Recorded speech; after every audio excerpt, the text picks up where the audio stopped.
Hello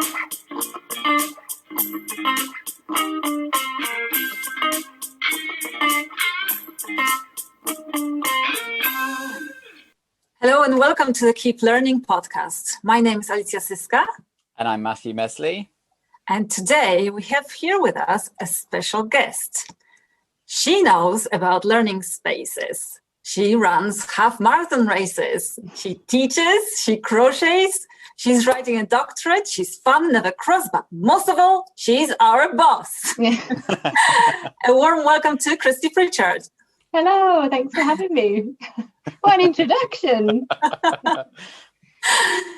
Welcome to the podcast. We have so many questions for you. And you're our first guest. Yeah, thanks. I hope they're not about running because, yes, I have ran marathon races, but they haven't been that productive recently. Well, let's start with what you feel has been productive, or what we think is your expertise and your kind of passion, which is thinking about the importance of learning spaces. So just maybe to start us off, how do you feel they factor into our learning experience? I think in so many different ways. I think the one that comes to mind the most is they don't. So I think quite often, especially in a university environment, we take for granted a university teaching space as somewhere that's kind of neutral and it's just blank. But really, learning is embodied and we're there in our whole person, not just our mind. So I think that's where I became interested in this, in trying to see how people move through different spaces and how they talk to each other and how they're impacted by their environment. None more than in the pandemic can we realise that we're all at home now. That's a space that we're in, and it's impacted us and forced us to act in certain ways. And so did the teaching spaces we have. Yeah.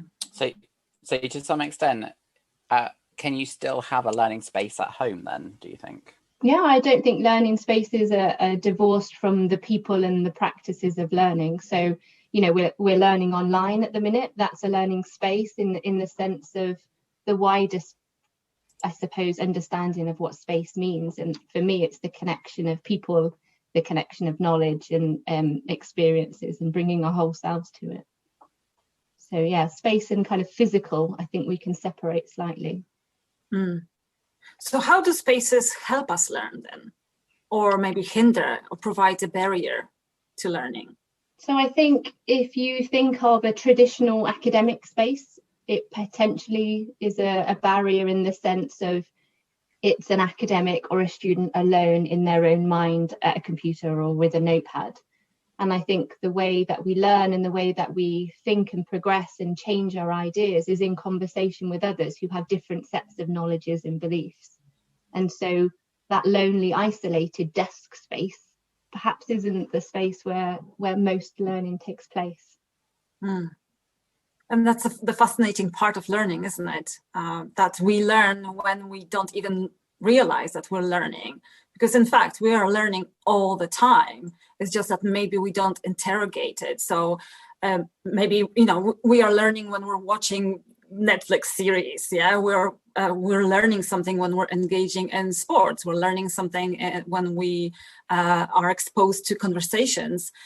But I think maybe rarely do we kind of stop and think about what is happening in that moment, that actually the learning process is happening, and maybe stopping and thinking about it can help us kind of to gain more control over what we learn and how we learn, and how we spend our time to learn something. And how we enjoy learning, I think, as well. So, we've talked about some of the spaces and activities we might participate in our everyday lives, and yet we wouldn't always associate them with learning in a kind of formal sense. Yet they are, the more you practice the sport, the better you'll be. If I had carried on running, I might still be as fit as I once was. These things we develop and they change and shift over time.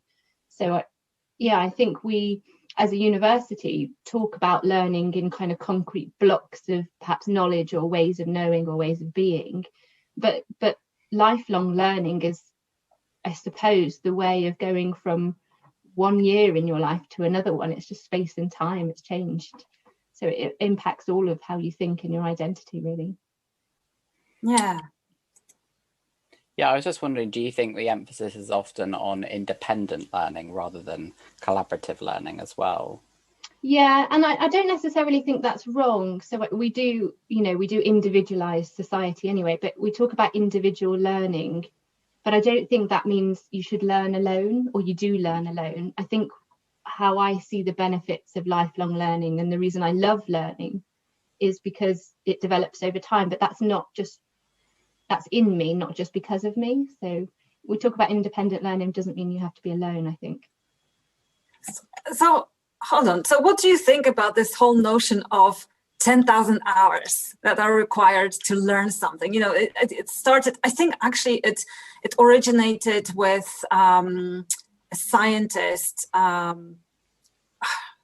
the name now, Erickson, a scientist who was basically trying to measure how much time it takes an athlete to achieve like a top performance. And he measured it as it being 10,000 hours. And I think then Malcolm Gladwell took it in, Outliers in his book and wrote about 10,000 hours being a kind of guide to mastery, to mastering a skill, right? So to become an expert, it takes you 10,000 hours. But somehow it has become this kind of threshold for becoming good at something, or, just learning something. And I sometimes try to measure how many hours have I, have I been teaching in my life already? And I think it's been probably a few thousand, but I don't think it's been 10,000. And I feel like, have I learned it yet? An interesting one. So I think I would go to, is that the right question to ask, of 10,000 hours, and should we measure things in time? So, 10,000 hours I practiced something, for instance, and it didn't shape my worldview, or it didn't shape how I might approach something else. I don't know if that's a good form of mastery. I think for me, 10,000 hours on something you've enjoyed, something that's changed the world around you, something you can see changing, is probably a better way to think of it. So perhaps not the volume of time, but the context it has, and the way you see life now. Yeah. I hate the idea personally because I think it makes learning feel overwhelming. Yeah. And it it's also quite a lot of time. Yeah, but it also suggests that you have to get to like this sort of master status as well, and I don't think learning should necessarily be about that. I think, does that make sense? Yeah. I think it makes me think back to the way you introduced me. I'm not a master of all those things, and some of them I've spent an awful lot of time doing. So, if you talk about crochet, I probably have done 10,000 hours. That doesn't mean I'm a master of that. I think time is a bit of an arbitrary thing to put on learning. Yeah. I have just quickly Googled what 10,000 hours translates to in days, and it's 416 days. But that's, day and night. Yeah, that's full 24-hour period. So that's a lot of time. But I think a while ago I watched a TED talk by Josh Kaufman, and he was trying to argue that actually it takes 20 hours to learn something, and it's not about mastering it, but just learning it. And he demonstrated it by playing the ukulele. he always wanted to learn, and it only has 4 chords, right? So obviously you can learn 4 chords, I suppose, in 20 hours, and therefore write pretty much any song. But so it's quite a. Both are arbitrary, and both are just ways of looking at things, I suppose. But I think we like to have some sort of a sense of, okay, so how do we learn things, and how much time does it actually take to learn something? And it reminds me of many interactions with students and staff who like to quantify things. How many references should that have? These things are hard to answer. We do like to put them in boxes and say 5, and then it's fine. But it doesn't work like that. Yeah, I wish it did. think it also sometimes makes the idea of learning is about being proficient at something, whereas learning doesn't necessarily have to. I mean, I've been learning languages for so many years, but I'm not yet proficient. Yeah. But it also takes out the drive, doesn't it? So I could spend 10 hours on making a meal and it could taste awful, and I could really be, not into it, but I've spent 10 hours doing it. Is that the same if I'm really driven by something and I want to do it and I'm engaged, I'm curious? That those 10 hours are not the same, they don't add up in the same way. So what then does it take to learn? So, you mentioned curious. I think that's very important. What other kind of attitudes or attributes are required? I think there's a very personal one, in the sense of a belonging, feeling like you can speak to the people around you in a way that's honest and open, and you can question things and you can say, I don't agree with that, or I don't know why I don't agree with that, or that's not what I see. I think sometimes learning is really around shaping your views and your identity and how you see things, and you have to do that in a place and space that you feel comfortable, rather than just taking in knowledge that somebody else has thought of. I think it's sometimes how you take on that information. How do you think universities can create that then, that sense of comfort? Relationships. So students to students are the most honest relationships that I see in university settings, because they'll agree that they don't understand, or they don't know why things are certain ways, or it doesn't make sense, or the article they're reading is just it's they can't read it, they've read it 10 times and they don't know what it's saying. By the way, that's not your fault, that's sometimes the writing. So I think student to student relationships can help. I think trusting academics, trusting them that they don't always know all the answers either, and trusting that they've got different experiences that bring different sets of understanding to knowledge. So trust is a big one, and around community and belonging, I think. Mm-hmm. So maybe could we talk for a moment about all sorts of barriers? So for example, what if we don't want to learn? For example, because, I don't know, we just do not have the time to do it, or the issue seems too trivial to be worth the effort, or vice versa.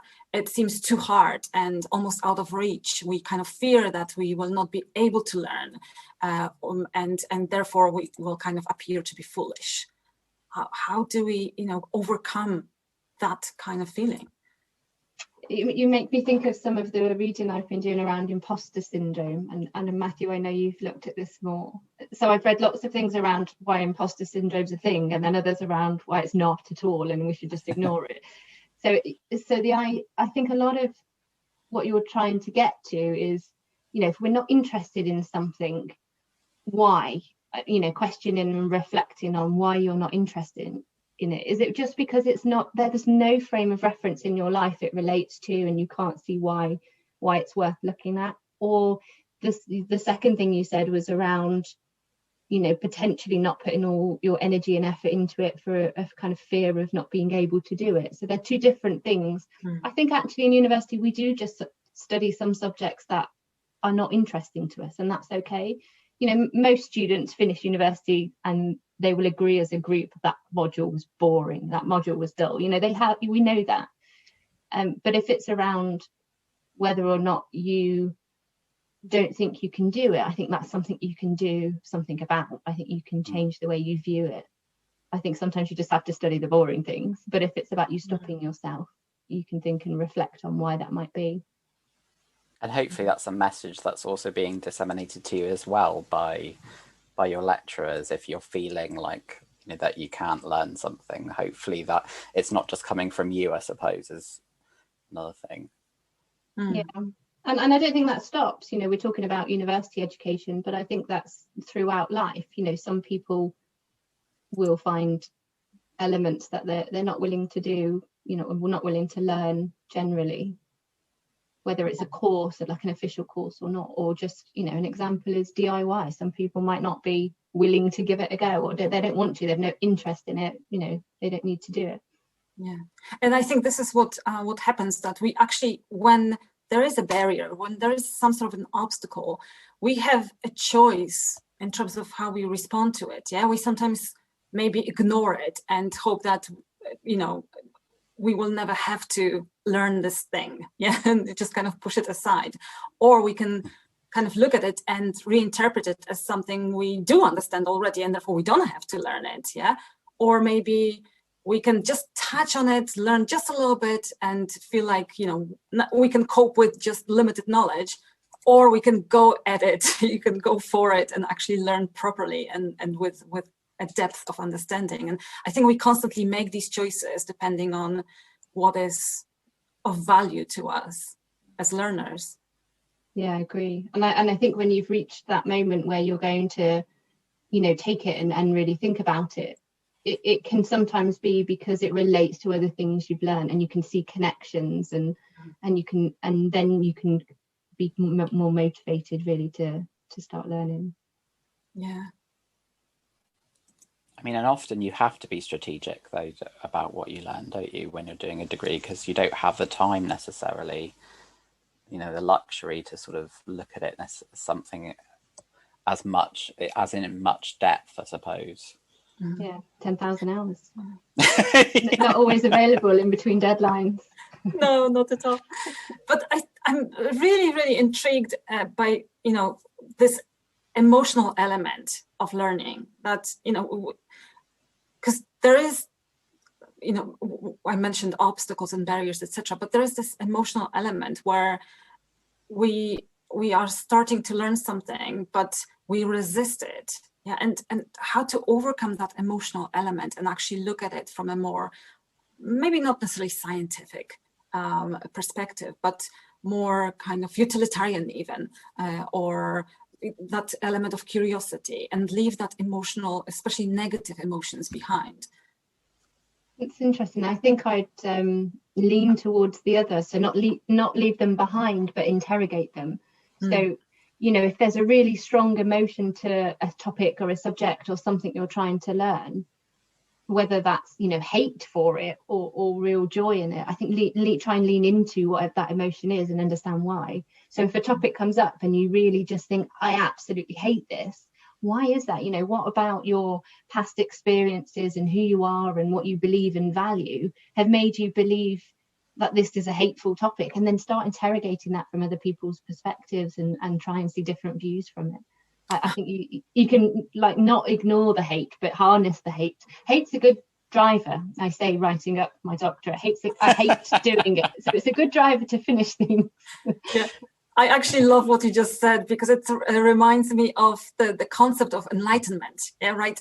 To me, enlightenment should be at the core of university study. That sense that we leave it enlightened. And if I'm correct, in Buddhist teachings, enlightenment means clearing away and bringing forth. So it's a kind of a form of liberation by understanding, but not necessarily about rejecting what we bring with us to that learning. So you mentioned, you know, that hate, for example, not rejecting it, but interrogating it, or not rejecting the skills that we learned, let's say, I don't know, in secondary school, work experience, family teachings, but about looking at them carefully and sometimes maybe critically, and seeing what we should bring forth with us and what perhaps to discard, how to kind of rethink things. Yeah, how to change things. So, you know, some of the things I have been writing about and researching recently are academic writing. So many students will say to us, I hate academic writing.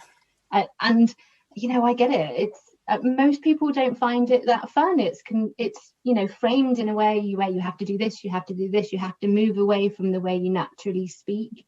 There are many reasons why we do it, but hate's a very strong kind of emotion with academic writing. And I've had to lean into that in a way in performing it in my own writing, but it doesn't stop me thinking, in a different time, can I change the way we have to write in academia? You know, so can you do something with that hate? And for me, it might be over a period of time, recommend less essays in an assignment, you know, something like that. You can use it. I wonder where the ego comes in.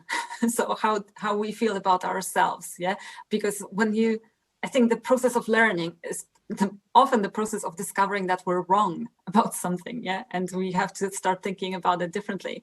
But that's painful, yeah, and that kind of I don't know, chips away at our sense of who we are and our self-worth. So can learning lead to this kind of shakiness in terms of, you know, self-belief, self-esteem, where learning should maybe build it?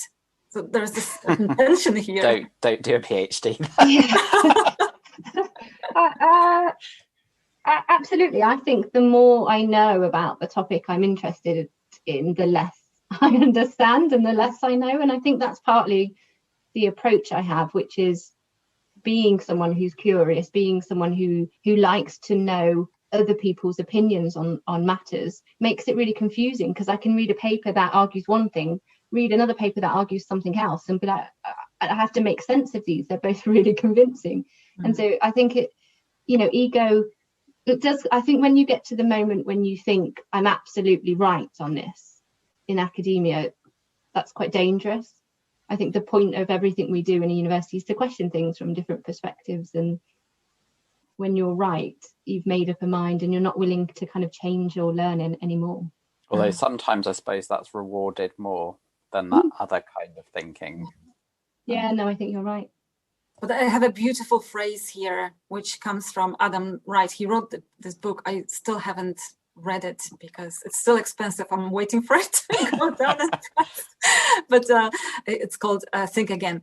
But I've seen snippets of it. And he has this idea of confident humility about learning. So I think it also, and Matthew, we have to do an episode on the imposter syndrome as well. But I think it links with that idea of the imposter syndrome, where you can admit that you don't know certain things because, well, we don't know a lot of things, and we're hopelessly wrong about most of things in life all the time. But so you know that you don't know, but you also know that you can find out, or you can find a solution to something. And that confidence in the ability to find out, the confidence in the ability to learn is the driving force. But at the same time, not being arrogant, but knowing that there are so many things we don't know, and we still have to keep learning. And that for me is the pure joy, knowing, my example of lockdown is, I watched a YouTube video, learned how to cut my children's hair and my husband's hair.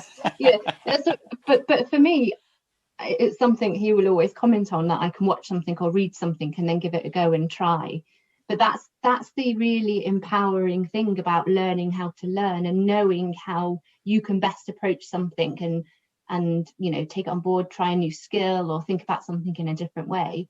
That opens up so many doors. You can look at things and say, well, I can give that a go. I just have to know there are other people out there who can help me understand it more, or I can question it here. I think that's the really empowering thing about learning to learn. And that's definitely the experience I had at university. It's not the content knowledge and the subject knowledge really that stays with me. It's the ability to find information, to question different viewpoints, to look through social media and go, well, it's really convincing, but they haven't thought about this, or this. So, that's the thing that I think opens up your whole life in so many different ways, and you can save a bit of money and not cut your kids' hair properly. Yeah. Since you mentioned social media, I just have to ask this question of, what happens when we compare ourselves, because when you learn with your peer group, and students often tend to compare themselves to how others are doing, or let's say they're writing a dissertation, to compare, oh, my friend has already written 2 chapters, but I'm only starting the first one, or someone else has done this, I'm behind. So where does this comparison in the process of learning, where does it come in? Well, I think it can be healthy and unhealthy. I think it can be both. It depends how you use it. So it's unhealthy if you kind of berate yourself, or you think I'm not good enough because that person's 2 chapters ahead, or I'll never be able to do this. But if you see someone as how have they got to that place and I haven't? Can I learn from them? You know, what do I need to do to get there? It can be inspiring too.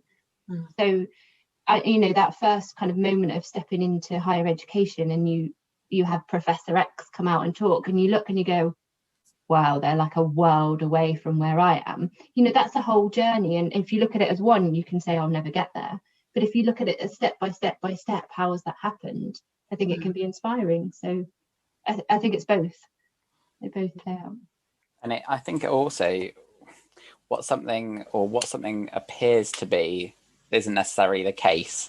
And I think academia, you know, when you're doing a PhD, a lot of it is performative, I think, or a large part of it can be performative.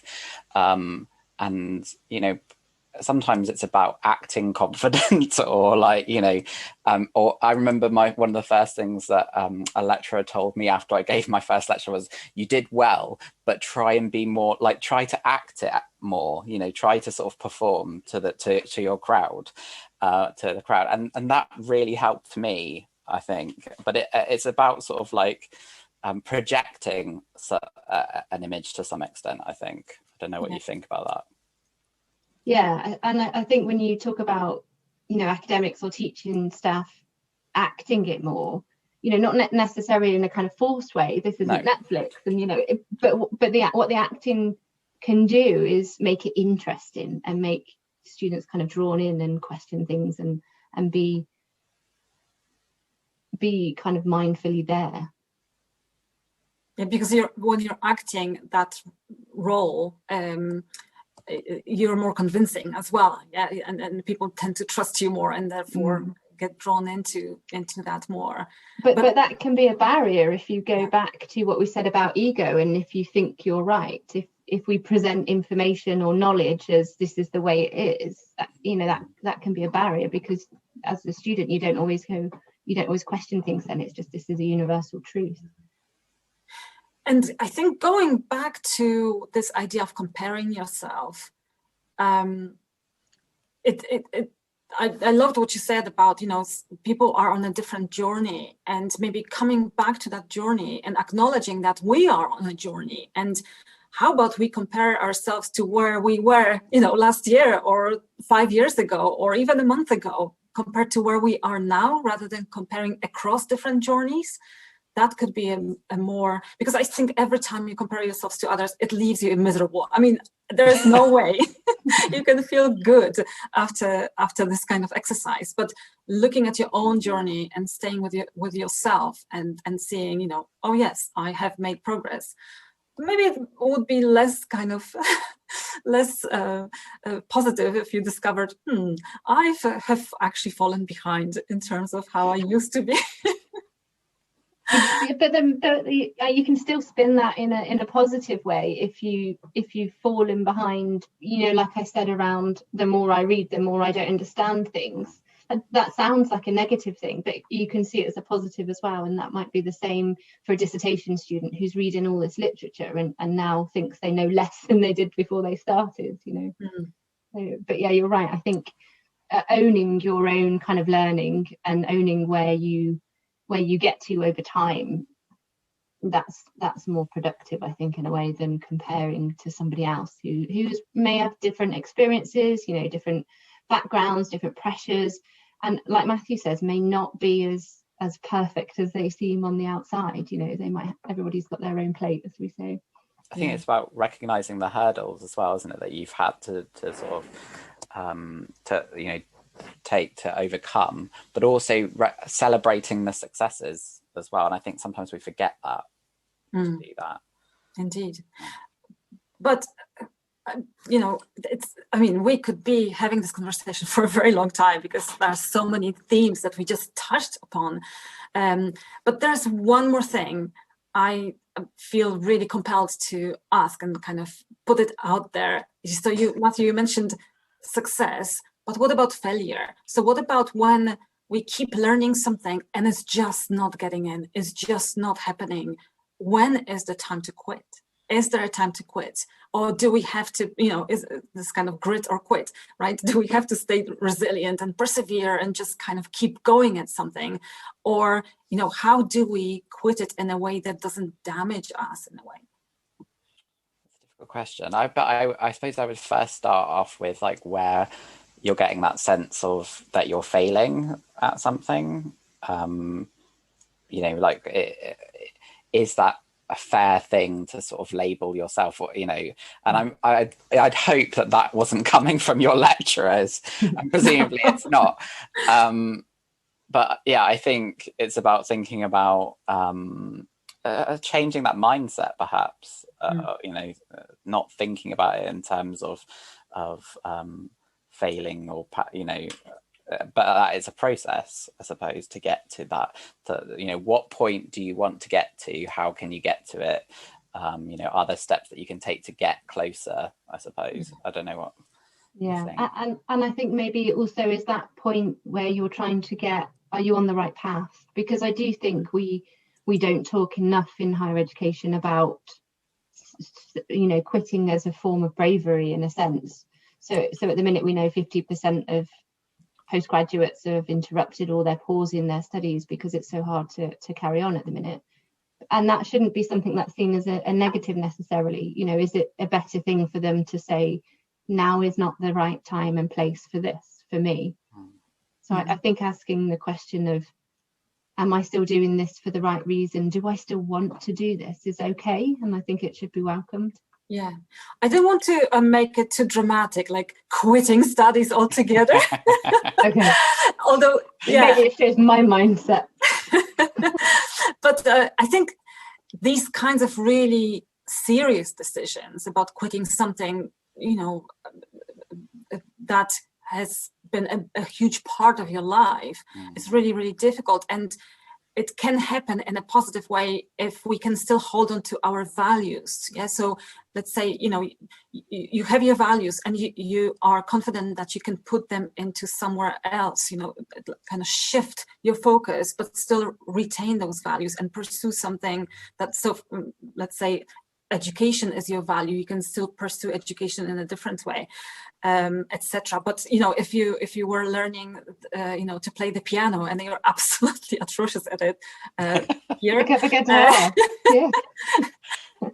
and you, at some point you decide to quit, but you're still committed, let's say, to music, and you can everyone can learn chopsticks, so you've got that at least. Or the ukulele. But I was actually thinking more about, these even smaller decisions where, you're reading a book that you feel like actually you can't get through it. Do you have to force yourself to get through it? Or do you quit and pick up a different book?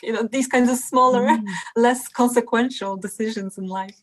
Or do you say to yourself, like, I won't read the book. I'll read the introduction, the conclusion, and maybe some reviews of the book rather than reading, something we discussed last time. Yeah. Yeah.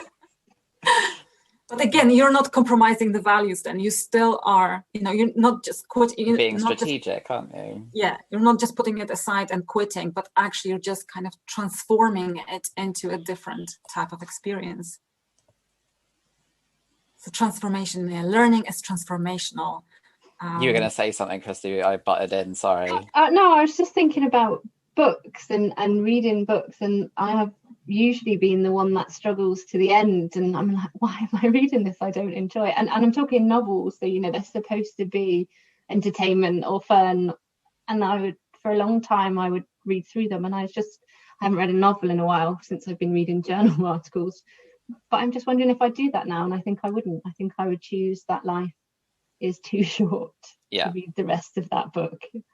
Or sometimes the opposite of that is sometimes I don't want to finish a book, so leave it when it's on the last chapter and don't go back to it for months, because I just don't want to have that sort of final.